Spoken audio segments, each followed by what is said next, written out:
can't get all 5 at once. I don't know what's the deal there. Different platforms, different companies. It gives you a good idea who's running faster response times too. That's a technical test right there.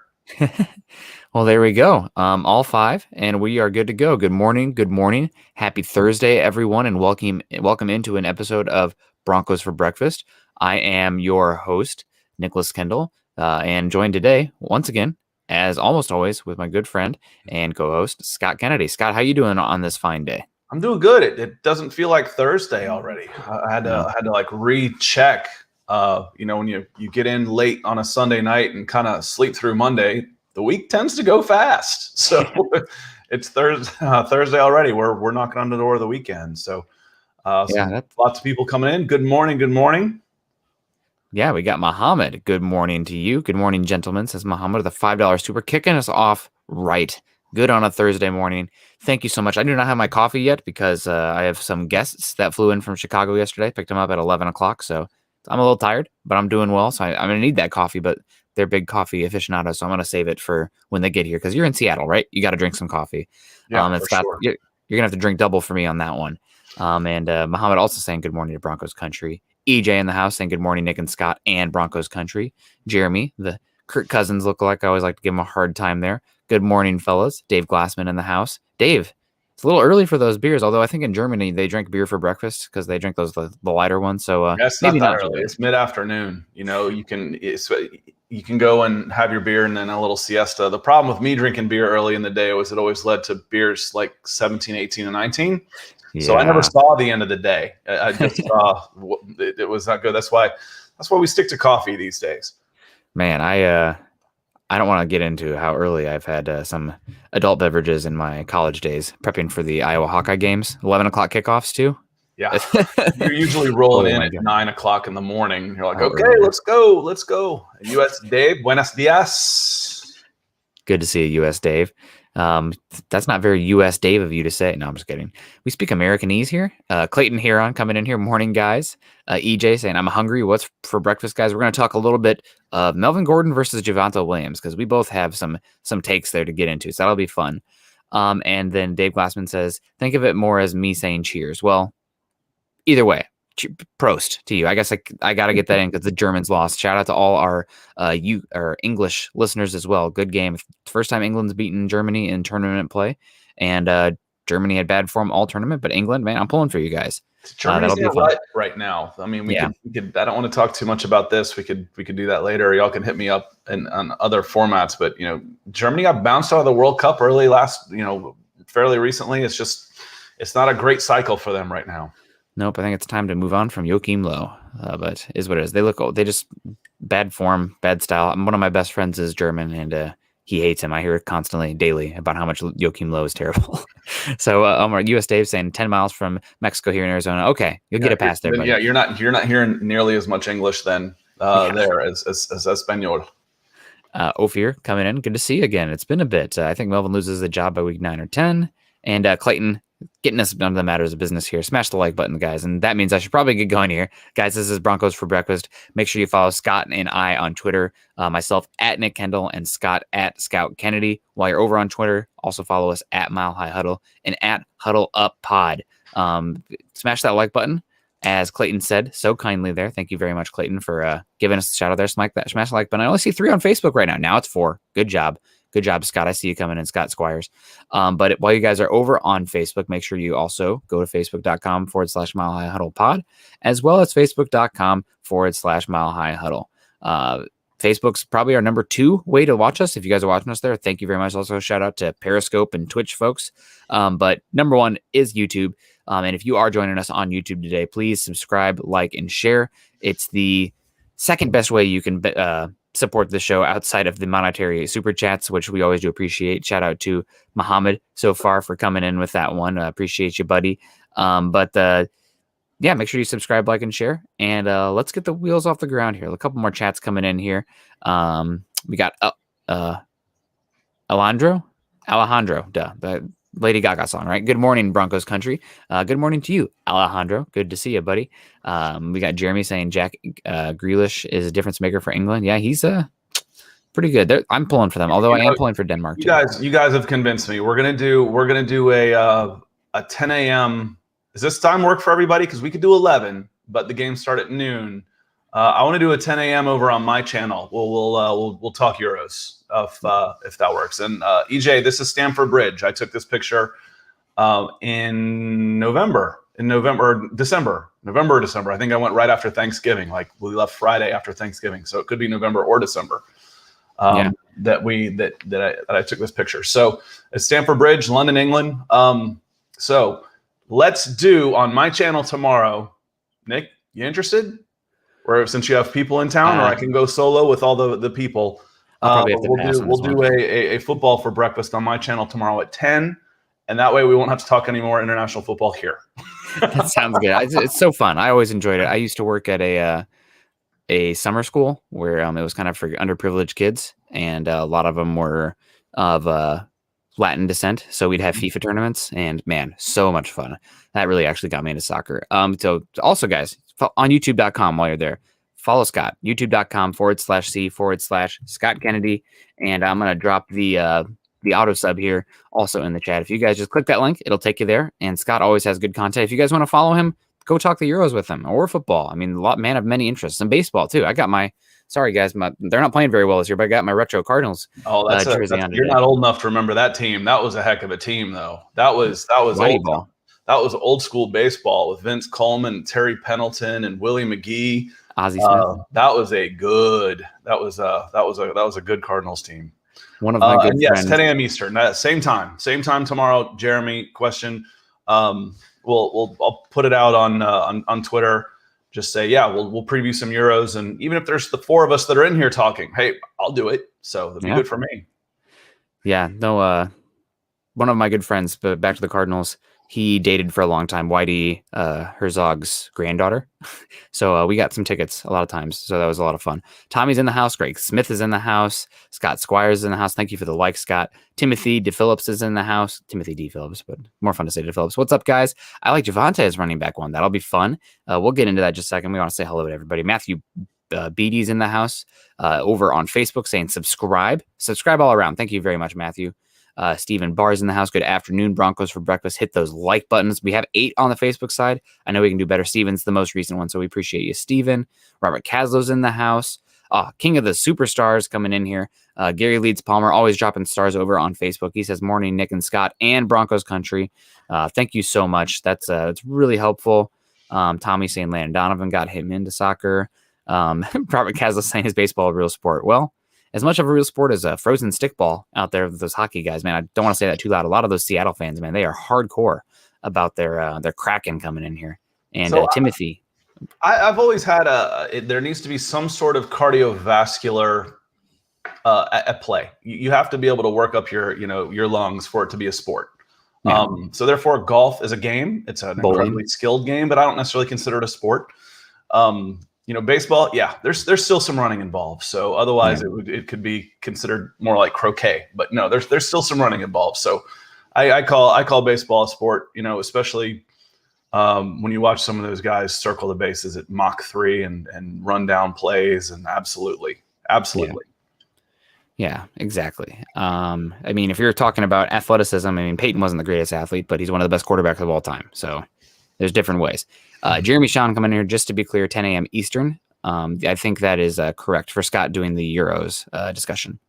10 o'clock Eastern, correct? Mm-hmm. Yes. Yeah. My channel tomorrow, 10 o'clock, the same time. This time seems to work, so we'll do it on Friday on my channel, and we'll talk Euros leading up to the quarterfinals. There's 2 games tomorrow.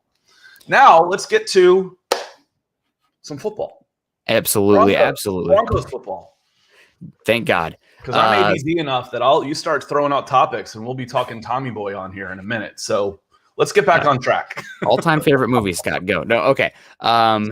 So the Broncos, they have a lot of positions that are deep this year that are going to be a lot of fun position battles, and we talked about that last Tuesday as well, or this past Tuesday as well, with the cornerback position. We didn't get as much into the depth because the top 4 or 5 are so fun, but one of the positions that really, and we talked like patience for Patrick Surtain, what they're going to do with Bryce Callahan, patience for Michael Ojemudia, Kerry Vincent Jr., running back. That's a position you don't have time for patience. the best year of a running back a lot of times, or their most valuable season, is either their first or second year in the league, while they still have a lot of tread on the tires. And you can see running backs gain skills in the passing game and pass protection, but really, their rookie season, there's not much of a learning curve. They're as good as they're going to be right out the gate. So the Broncos this past year traded up to the equivalent of a late first-round pick in value to pick 35 overall. Yes, correct. And selected running back from University of North Carolina, Javonte Williams, part of a really good running back duo for the Tar Heels this last year with Michael Carter Jr. as well. And that while the Broncos needed a running back long-term, they still have a very highly paid, very talented running back in Melvin Gordon on this team. Last year, the Broncos offense, the last 6 weeks of the year, 7 weeks of the year, if you don't count the Saints game with Kendall Hinton playing quarterback, Melvin Gordon was that offensive MVP. I mean, he was running great. He was picking up chunks. He was protecting the football. He's a good pass protector. He's a decent receiver. But the Broncos go up and get a running back early in the second round, and one of my favorite running backs in this entire class as well. So what do we make of this? There's only one ball. The running backs, you're not going to play two on the field, hopefully, not in this economy. Mm-hmm. So how does this fall apart? How does this break down? Because I don't know what they're going to do. I really don't. Oh, I think it's easy. Honestly, I do. I don't think there's even that much of a debate here. I think they're gonna get fairly split carries fairly evenly. 17 games. Well, I don't know if you guys maybe that. Did I lose you here? Yep, it froze for a second. You're good. You're back. Okay. I was gonna say I think it's fairly easy actually. I don't think it's too difficult. In that, let me shut this one off here real quick. The Broncos depth chart one is auto playing videos in the background, so we're going to close that one since we're just talking here. But we're talking 17 games. There's 450 carries basically that go between running backs. Melvin Gordon, I think, if you look at his numbers the last few years, when in his heyday he was 254 carries in 16, 284 in 17. Last year he had 215. And he had the second best yards per carry average of his career. So he's going on. He'll turn 28 this year in this season. He's wise enough now to understand the idea of lengthening his career.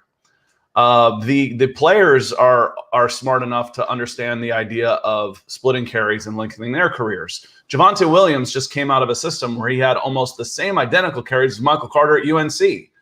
They get it these days. We've talked so much wear and tear on running backs that they understand, for me to be my best, I need a co-pilot here. I need a partner. So I don't necessarily think of them as who beats this guy out or who beats that guy out. What for me, the conversation becomes, how can they be effective together? How do they differ? Where can they be used in different situations? And what makes them, how can they complement each other? Because for me, it's 1A, 1B. If we've got a starter, so to speak, you go with Gordon to start. He's the first one out there. He's the seasoned vet, former Pro Bowler. But I expect them to be really, really close. I mean, at worst, 55% to 45% on total carries by week 17. Yeah, that's a good comment, and you don't really have the bell cow. I think that's kind of like the true 5-tool 3-down linebacker of the day. It's maybe a little bit of a dying breed, and you're going to have to shift a little bit as the game changes, and that's very true for having two running backs. I do think it's interesting for the Broncos, and maybe this is more because of the style of offense that Pat Shurmur runs, with a lot of power schemes, a lot of inside zone, that the Broncos don't have a dichotomized skill set at running back. They don't really have a thunder and lightning. It's more thunder and more thunder. Which is, fine, especially with how much those running backs are going to be asked to make the first guy miss and be strong at the point of attack. Not that wide zone where they have to beat guys to the edge, right? You're not going to see much of that in Denver this season. So I'm really excited to see Williams and Gordon. I do want to get into them. Where you were definitely scouting when Melvin Gordon was at Wisconsin, correct? Not as much. But I've been watching a little bit more in the pros. Okay. So I didn't see him, and I didn't watch that much Wisconsin. Oh man, nope. I was watching a lot of SEC and Pac-12, where I lived out west, so I wasn't watching Melvin Gordon beyond just the basic numbers. But yeah, Wisconsin almost becomes a little bit like the Denver Broncos. It's like, oh, Wisconsin guy put up a big numbers. you know.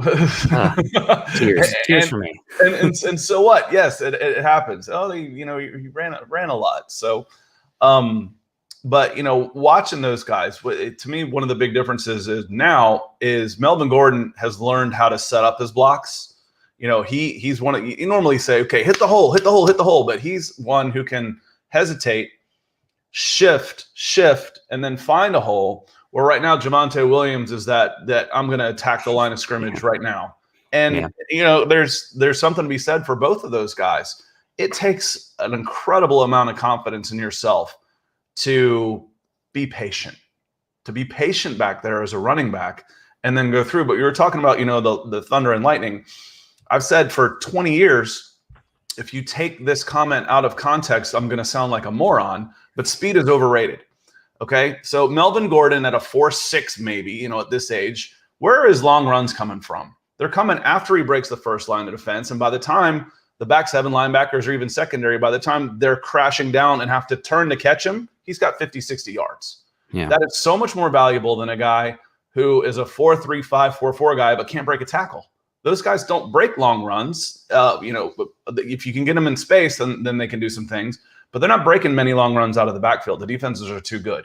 You've got to be able to break a tackle. Melvin Gordon is very, very good, very confident in being able to set up his blocks and find a hole and get his yards. And he's going to break some big long runs despite his lack of breakaway speed because he's going to break tackles.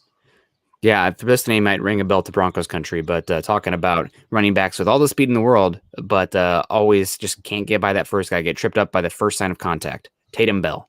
Tatum Bell was a running back. I think the Broncos took him in the third round. This would have been in the mid-2000s. And, man, that guy, when he would hit the open field, he was gone. He could cook. But he just had no physicality, no balance to his game. And because of that, there's a lot of 2-yard gains, 1-yard gains. So it was you want to have that balance. You want to have that power. And talking about Melvin Gordon there, man, he does have a good game there, a complete back. He can hit home runs. He's not going to run away from guys, but like you said, because he can make a guy miss in the hole or with good vision as well, he's kind of a slasher, so to speak. And you made a great point. I really enjoy his style where it was different than Phillip Lindsay, who would just explode and he didn't have to press the line of scrimmage the same because he would run a lot, especially when the Broncos were running with a fullback. He could just find a gap, and then once he squirted through that hole, giddy up, off to the races, he could be gone. But that's not really the same for Gordon. And I learned this, in roughly 2000, so we're talking 21 years ago, where I really started paying attention to the nuances of the game. University of Georgia had a guy named Musa Smith. I think he ended up getting drafted by the Ravens. I'm not positive, but he was everything you could look at physically. 6 foot, 220 pounds, running in the 4.4s. But if you hit his shoelaces, he was down. Yeah. So he had like a career average of like 4, 3.5. Meanwhile, down 100 miles southwest of there, Rudy Johnson's playing for Auburn, who runs a 4.8 downhill with the wind blowing. And his average touchdown run, and he had like 16 or 17 in 2000, his average touchdown run was like 27 yards because he was a roly-poly. I mean, you just watch these guys. He's this big round dude, and guys would just slide off him, and then he'd run for touchdowns, scramble in it at his 4.7 speed. And then he had a nice career with the Cincinnati Bengals. So there's something to be said, and it's because you can't measure it. You can't measure heart. Yeah, you can't measure balance either. But the balance, you can see it. It's there. When you see these guys getting pushed out of bounds because guys just keep moving them over and over and over farther as they slide down them, and the next guy keeps coming off, and then he's standing on the sidelines with a trail of 4 defenders behind him who couldn't tackle him, and he flips the ball in. That's the guy with balance. Those are the guys that are always bouncing off him. And that vision are the two most underrated and important factors of a running back. And Melvin Gordon has it in spades. Yeah, it's the one who, when you're really talking about leaving a trail of guys behind him, as far as missed tackles and whatnot, Alvin Kamara. That's who I think of. Watching him at Tennessee, I was a proponent of a lot of Broncos country because of the name. But they wanted to trade up from 20 to like the top 5 to take Christian McCaffrey, who's a great player. I didn't want to do that because he's a running back. But I was like, Christian McCaffrey, he's great. This Alvin Kamara guy is being mocked in day 2, and he's going to be incredible. And luckily, sometimes you hit, and when you hit, you want to make sure you're your own biggest supporter there. But Alvin Kamara, that's the name who comes to mind there. Did you watch Family Guy ever? Is that You your know, Family Guy to me was like The Office. I started watching it and then I binged it, and like a little bit of that goes a long way. Yeah. Like after 3 episodes of seeing how stupid Peter Griffin was, I couldn't take it anymore. Okay. So I didn't watch it anymore. It's like that's how I was with The Office. I'm like, uncomfortable comedy makes me uncomfortable. Okay. You know, so watching Michael make everybody in the room uncomfortable was cringy to me. I didn't like it. So no, I Okay. didn't watch much of the Family Guy. Well, Alvin Kamara kind of reminds me of the bit that is the greased up deaf guy, because they can't get him. They're just sliding off of him. So Dale can't get rid of you either. No, just kidding. Please don't go away. We love you. $5 super coming in over on YouTube. Ask Nick last week, but he misunderstood.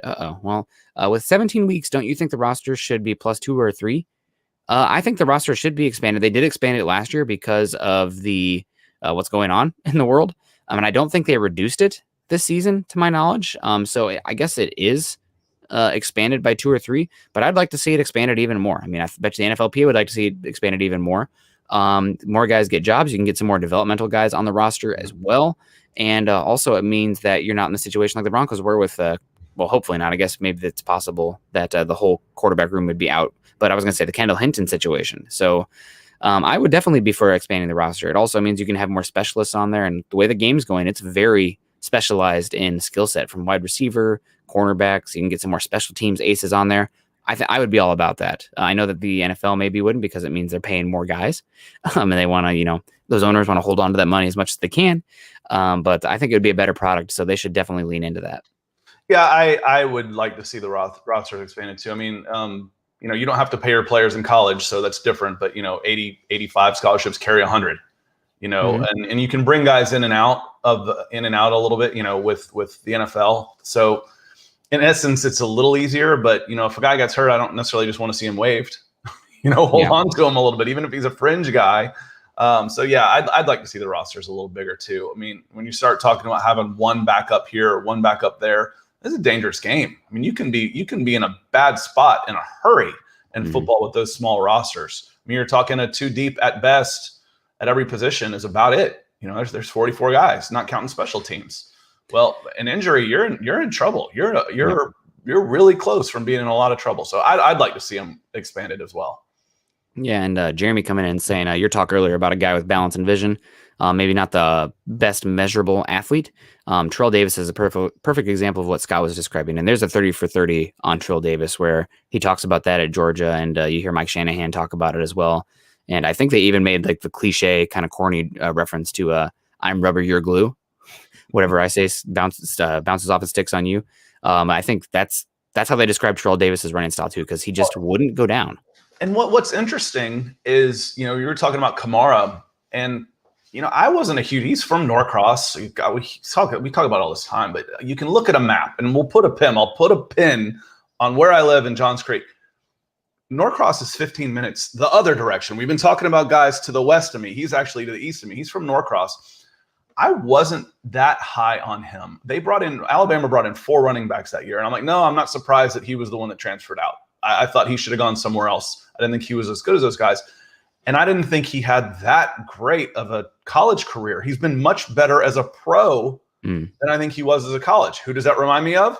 Terrell Davis.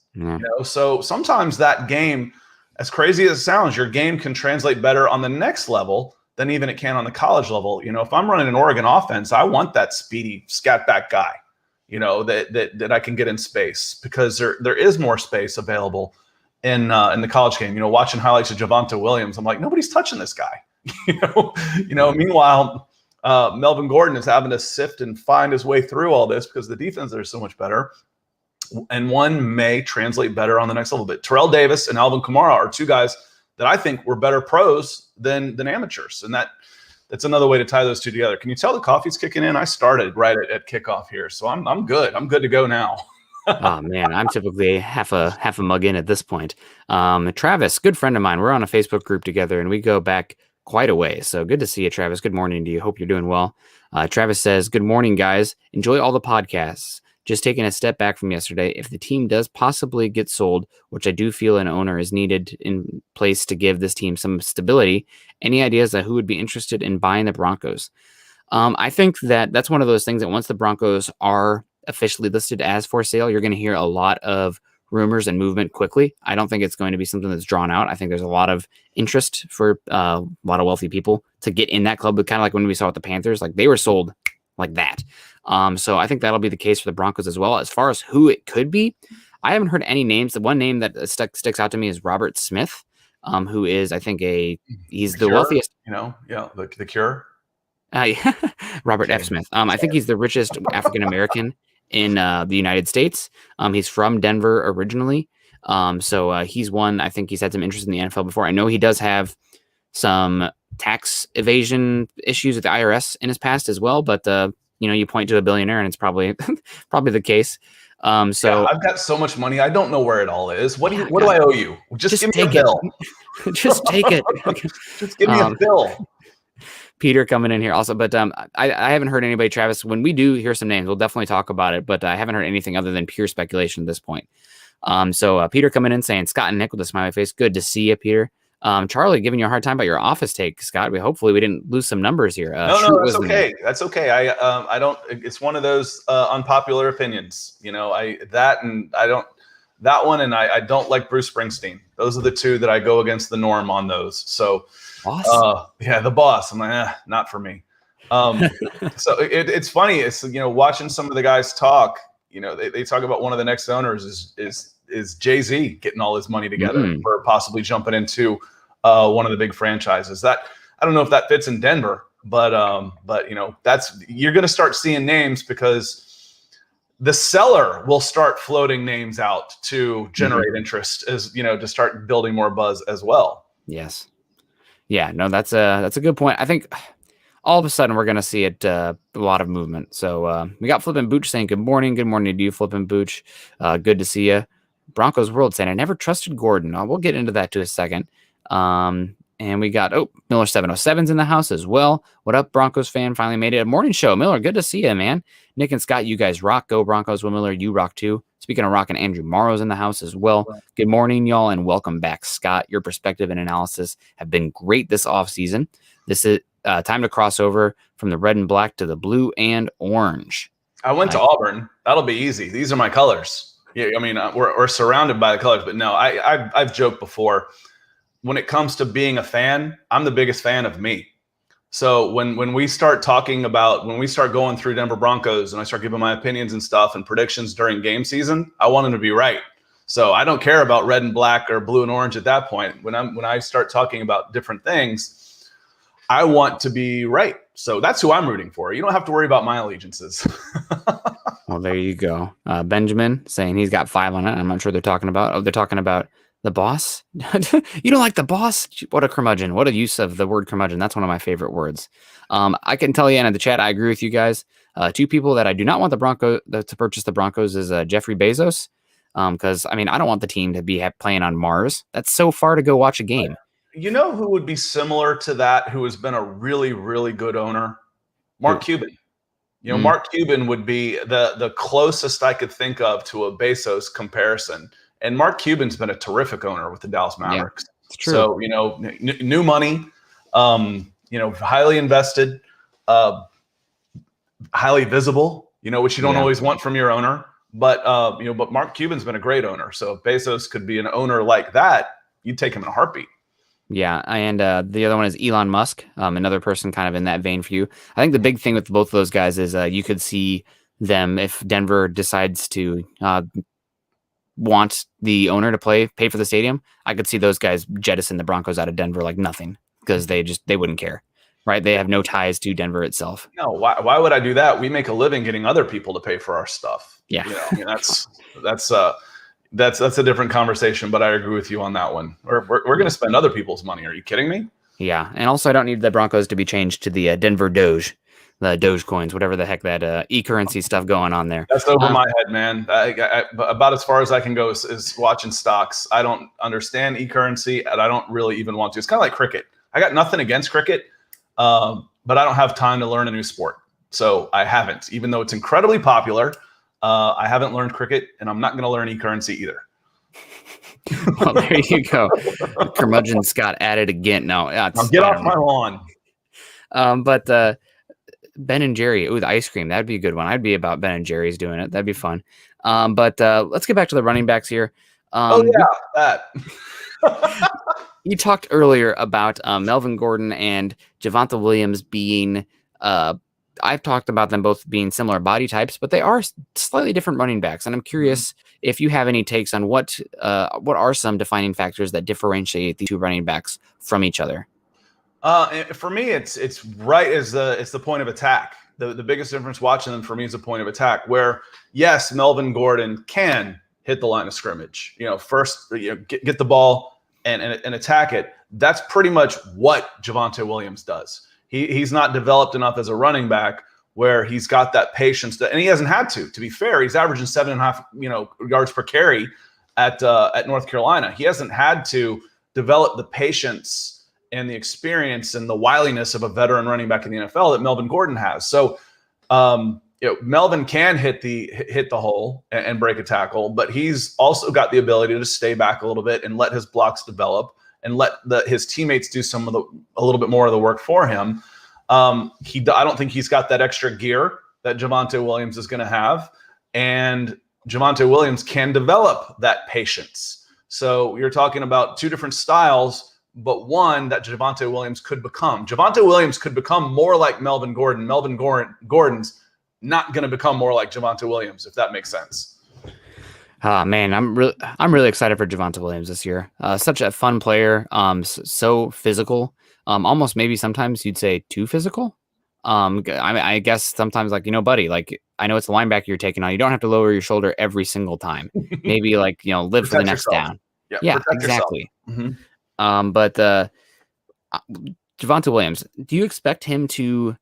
You said it was going to be 55-45, but do you expect him by the end of the season to be the guy who gets that 55% compared to Melvin Gordon, or is it because of the veteran status, the money status for Melvin Gordon, that he will hold on to that slightly primary back? I think by the time you're talking about a player who's in 13 or 14 games, he's not necessarily a veteran, but he's not a rookie anymore either. That's true. Yeah. He's gonna know the ropes. And by the time you're making a playoff run, baptized by fire, you're not a rookie anymore. You're 16 games in. That's almost your sophomore season by the time you're playing, college.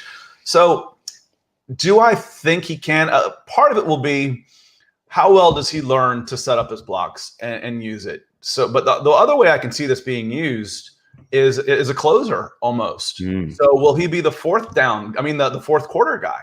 So when we're talking about splitting them, it might not just be, carry for carry. It's going to be situational too. So if you have Melvin Gordon come in and you're using 6 guys to try and chase him down and get through all your blockers and get it, then by the fourth quarter, that defense is on their heels a little bit. Then you bring in a hammer who's just absolutely attacking the line of scrimmage, and those guys are on their heels a little bit. I can see him being a primary closer, a fourth down type a fourth quarter type of back to start finishing out games. So, and he'll get more big plays. He'll get more big plays that way. And you'll look at the stats and go, well, this guy's averaging, 2.5 yards more per carry. Again, context. He's not going in the first quarter. So yes, I think they're going to split time. Yes, I think they'll split carries fairly evenly, but I can see a situation develop where Javonte Williams ends up being the closer and the primary guy in the fourth quarter. Yeah, and we got Broncos 17-0 coming in here saying, damn, in late, I wanted to show off my merch. Broncos 17-0, that's okay. You are one of our favorites because you're always so generous. So we'll flash you even without the super there. That's great. Peter Middleton coming in here also with a question. If Williams gets injured, and I'm getting a little reverb on my end from you, I don't know what's going on. Sorry, I forgot to turn it down. Yep, that's me. I forgot to turn it down. It's okay. If Williams gets injured, who becomes the Broncos' number 2 running back? Considering our number 3 is a special teams ace, still going to be Mike Boone. The Mike Boone, because he can do special teams work, that's going to guarantee him a roster spot. But if there is an injury, I think Mike Boone is going to be the number 2 running back, and he's really talented as well. He's one that has those measurable factors that sometimes don't matter as much for the running back, but he's a big athletic freak, which is why he's going to be good on special teams. But he would be the number 2 running back, even though he'd still be a special teams ace too. And you're hoping that it wouldn't be a serious injury so he can go back to that number 3. But I would not completely sleep on Mike Boone. He's going to be a fine running back. Yeah, and there was a question in there about Royce Freeman. Is he pretty much on the way out, you think? Yeah, Or think is so. I he think already so. on the way out and I missed that part and he's already gone? No, he's on the way out. Yeah, They'll keep him. dumb. He was cut yesterday. Sorry. No, it's okay. He'll be on his way out. I would assume he doesn't bring the special teams ability which you need for that third running back. So I think they're keeping it. And you need bodies for training camp and preseason anyway to eat reps. To see those fourth string, third string guys out there working. So he's going to be on the team still, and maybe there's an injury and somebody would trade like a conditional 7th round pick or something for him. So you're not just outright releasing him. Because he's still young. Royce Freeman, man, he started off bad for me because the Broncos were literally on the phone with Fred Warner to draft him. And he went to pick. Then, I'm getting a call from John Lynch. Sorry, John, I got to go. Hangs up. The 49ers take him the pick before. So that made me really upset because I love Fred Warner. And now Fred Warner is one of the top 3 linebackers in football. Royce Freeman had some of the sickest running back high school tape I've ever seen. Because he was that size as a junior in high school. What he happened? Was 220 pounds.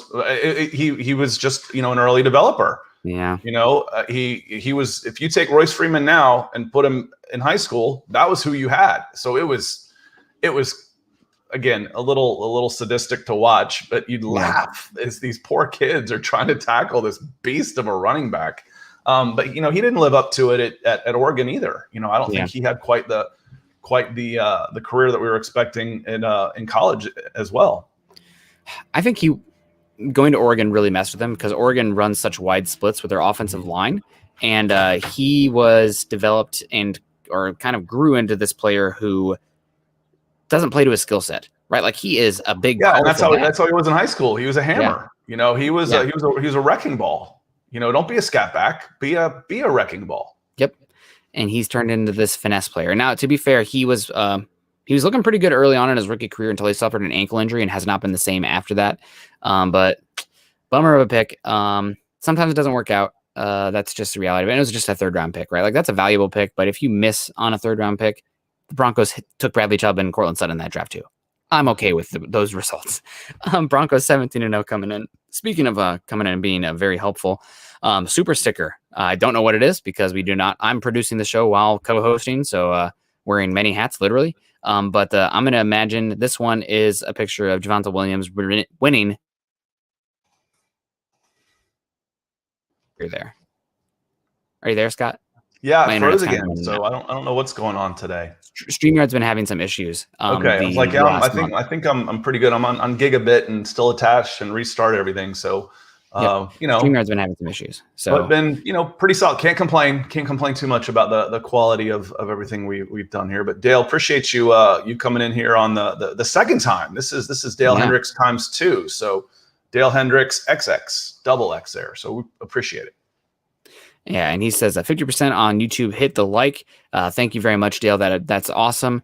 Man, very helpful. Guys, we're gonna get on out of here pretty soon. If you have any supers or questions, get them in because I have a guest here that flew in from Chicago last night, and we got back at like midnight. And I need coffee. I was gonna walk him to a local coffee shop before I got on off to work. So gonna wrap it up here pretty soon. But Javonte Williams, running back here. We talked a lot of Melvin Gordon. I want to get back to Javonte Williams. Odds are okay. The pathway. I want to put the service up to you. Pathway where he is a bust. What happens? What goes wrong outside of injury where Javonte Williams does not translate to the NFL? Because we're both big fans. I do not see this happening, but I'm not. I don't have a big enough ego to talk in absolutes. There's a pathway of reality where he doesn't work out. What is that? What does that look like? What I see vision. Okay, so I see where he picks the hole and he can get it. But that to me, that's the biggest question. Is he a guy that's just going to run into the back of his offensive lineman? No. But that's if it's going to go wrong, that's where it's going to be, where he doesn't let the play develop, where he hasn't quite developed enough patience. Which that's what I was saying a few minutes ago, where you get later in the game where you're running smash mouth. Just trying to blow guys over, then you can run right into the back of your offensive line and move some guys. But if there's a question, the other part of that is he didn't catch the ball a ton in college, but they didn't have to. You got Michael Carter and Javonte Williams splitting carries at 7.5 yards per carry for 2,500 yards, 2,300 yards. Why do I need to throw it to him? So, how well can he be? How good can he be in the passing game? As a blocker, as a receiver, those type of things. But as purely as a running back, I'm confident he has it, but you haven't seen the vision that you do out of Melvin Gordon, and that's going to be a big one. Making sure you're not just running into the back of your OL. But I don't think that's going to be a problem. So we fully expect him to be a very, very good running back right away for the Denver Broncos. Yeah, absolutely. And when you mentioned running into the back of the offensive line, having those tools, but just not the patience of the vision or the processing speed, my head goes to Trent Richardson, who, third overall pick. Don't draft a running back that high. What are you doing?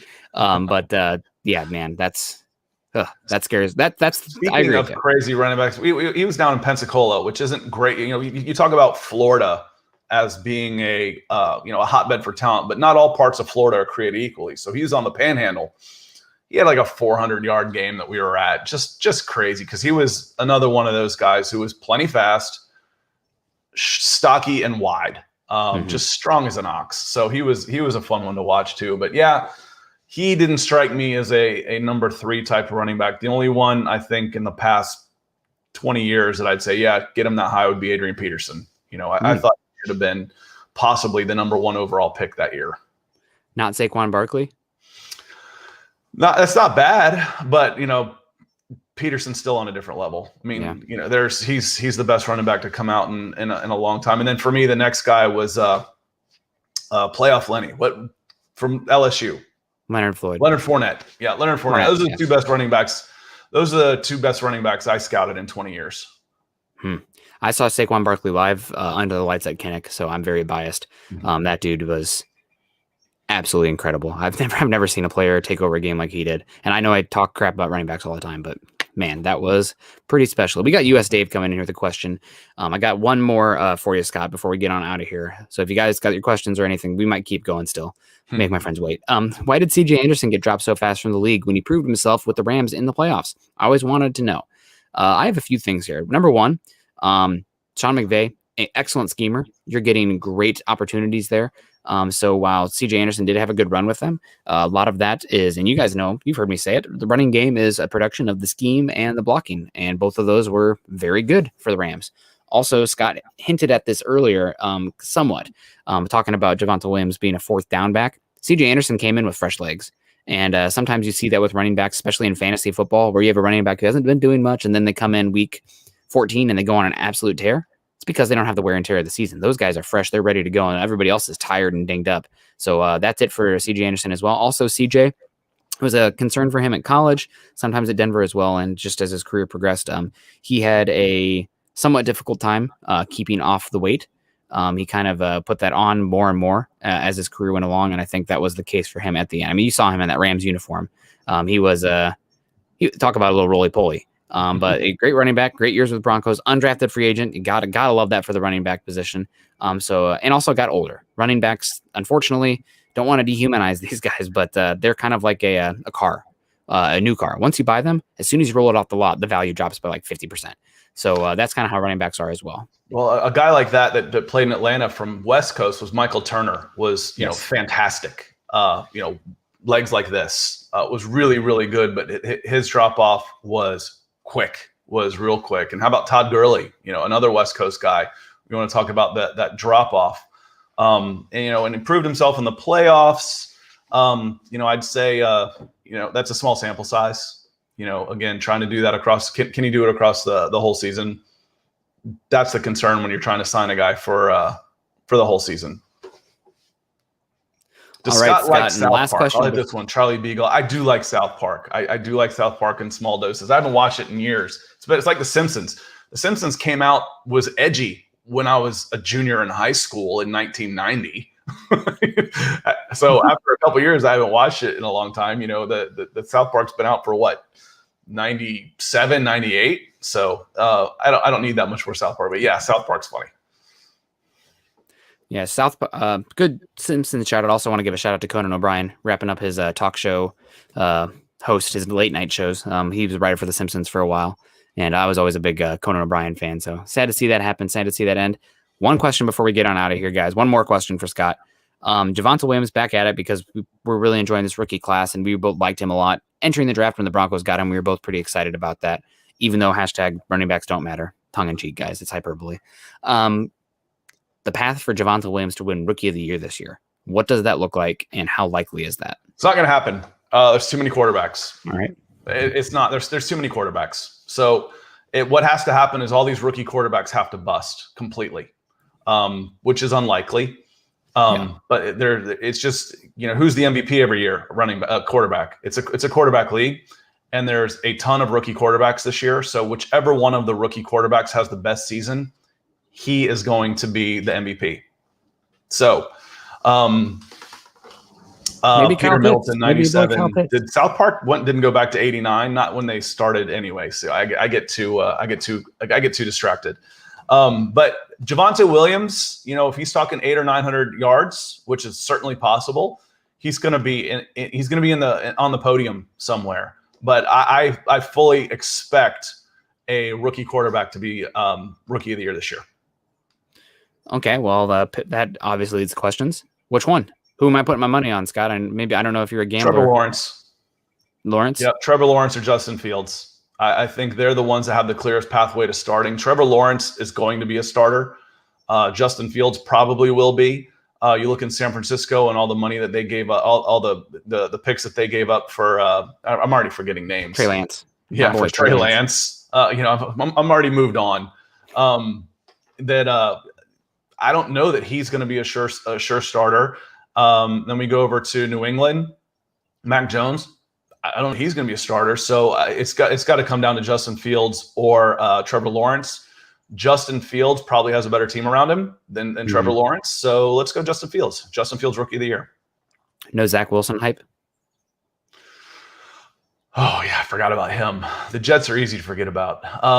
They're such a disaster of a franchise. Possible, yeah. So Handy, it's going to be one of those three because they're almost the guaranteed starters. So I'd go that direction. Okay, well, guys, that's gonna have to do it for us today. I gotta get running. Also, it's the off season here, so unless the supers are pouring in, we might be doing like 45-minute shows here for a bit. But we're coming at you 2 times a week, so still having a lot of fun. I will be back with you guys. We'll both be back with you guys next Tuesday. However, a week from now, I will be off gallivanting around the Olympic Peninsula. So I don't know if there will be a show. Scott, I think we'll have to talk about that a bit. But I will be definitely without service. So is what it is. Taking a vacation. I've taken 1 vacation day since moving out here. So it's time. But thank you guys so much for joining us today. Before we even get any further, I want to give a shout out to everybody who came in and donated and was contributors to our show, which helps keep the lights on and helps make Chad think that having a morning show is a good idea because he wasn't sure about that at first. I actually came like, Chad, there are 24 hours in a day. We can have more shows. It's not singular pie, right? There's more to have. So you guys are really helping us prove that point. Shout out to Mohammed Badri coming in right away. King of the Super Stickers. Dale Hendricks came in twice today. Thank you so much. Travis Weber came in. Also, Travis, thank you so much. Broncos 17-0 with a very generous $20 super. And Gary Palmer with the stars, as always. So helpful. So thankful for that as well. And man, guys, Broncos for breakfast coming at you again next Tuesday, 7:00. At some point, we'll probably switch over to 6 or 7 o'clock my time. I'm going to confuse you. 8 o'clock Mountain Time. Haven't had coffee yet. I need my coffee. 8 o'clock Mountain Time. Some point we'll probably switch over to 7:30 Mountain Time, but today is not that day. Follow us on Twitter, Scott at Scout Kennedy, and myself at Nick Kendell MHH. Also follow us at Mile High Huddle and at Huddle Up Pod. Over on Facebook, make sure you click the thumbs up, the heart react. We have 17 over on Facebook right now. Shout out to Homero, who gave us the 1 heart. Let's get some more hearts in there. You guys love us. Come on. What's going on? But while you're over on Facebook, facebook.com/Mile High Huddle Pod and facebook.com/Mile High Huddle. Become a supporter. If you're joining us on YouTube today, please subscribe, like, and share. Look, do we have one coming in from Peterton here? Oh, yeah. Man, Peter, 350 stars. Little tip on the way out. Tip your waitress. Try the veal.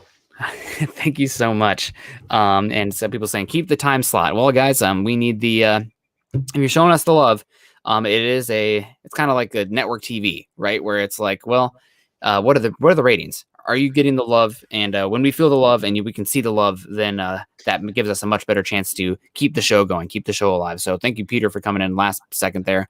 Appreciate everyone for joining us today. Also, if you're over on YouTube, make sure you join us on Scott's page as well, youtube.com/C/Scott Kennedy. I'm going to drop the auto sub in here as well. Just click that link right there. It'll take you to Scott's page. And some of you guys itching for some soccer talk, Scott's going to do that tomorrow. Yeah, let's do it tomorrow. Same time, 10 a.m. Eastern, 8 Mountain, 7 Pacific. We'll start talking some Euros, and we can throw in some paper talk there as well. You know, Jadon Sancho to Manchester United, huge. Anybody that wants to slam Willian, I can talk him for days. So that's just always a favorite subject of mine. And then we can talk favorites and all these type of things. So I'd be happy to talk soccer right up until kickoff at noon Eastern. So let's subscribe to my page, get the alert, and we'll do it tomorrow. All right, guys. Well, that's going to do it for us. Thank you so much for everybody for joining us for another episode of Broncos for Breakfast. Stay safe and go Broncos.